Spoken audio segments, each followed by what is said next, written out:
Hi VSP.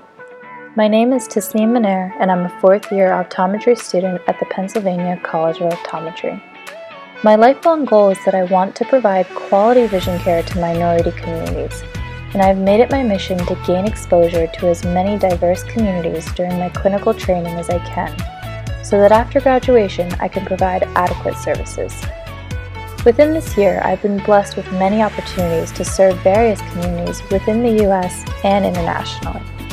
I spent a lot of time in 2018 raising $2,000 to fund my trip and donations towards a free clinic with Angels for Sight in Compton, Los Angeles.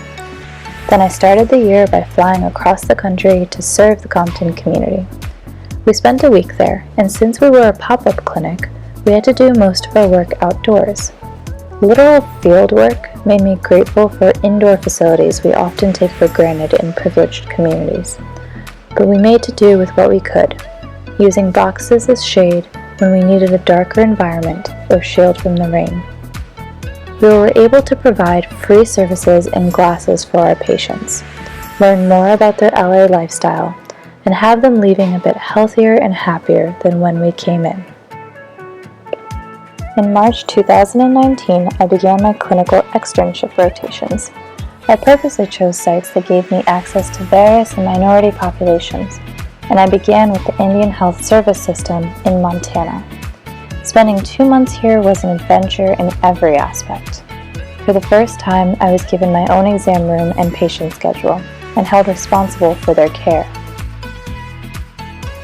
I saw a lot of end-stage pathology, a reflection of the rural and impoverished conditions that my patients lived in. I also lived on the Native American reservation with them, and that gave me an opportunity to connect with my patients.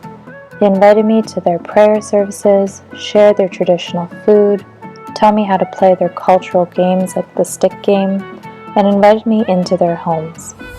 It was amazing to see that as I connected more with their culture, the patients also trusted me more.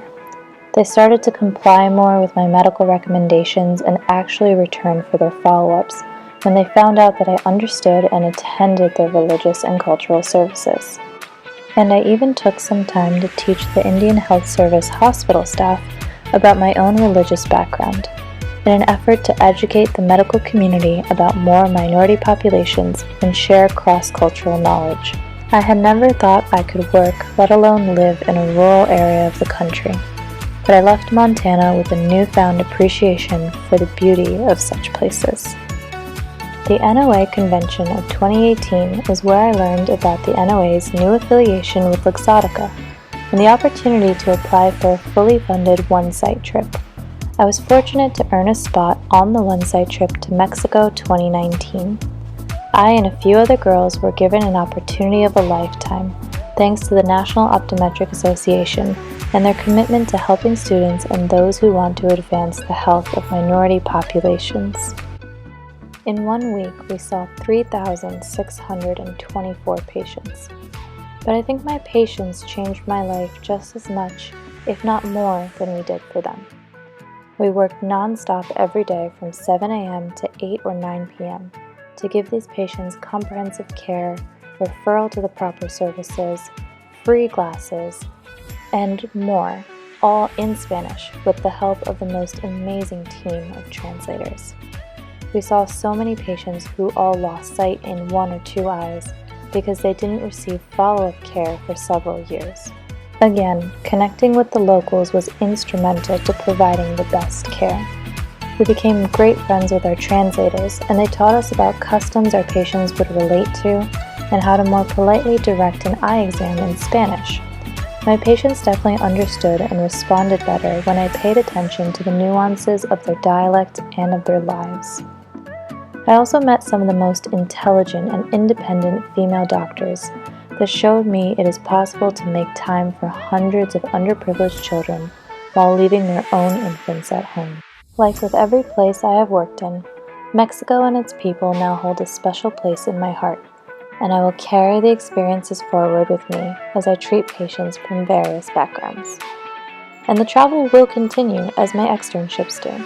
I'll be working in Florida, North Carolina, and then in India to continue following my passions and expanding my patient exposure. but my passions did begin at home and they will return there. I have been the president of the National Optometric Student Association University chapter for the past year, and I will serve at the national level starting in July 2019.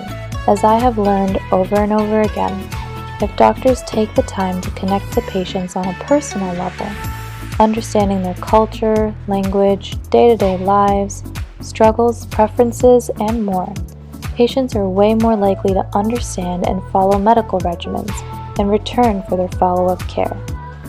Pursuing independent optometry is the best way to ensure I have the time and autonomy to incorporate this in my practice, and also spend the rest of my life designing leadership programming that teaches doctors how to effectively serve minority populations.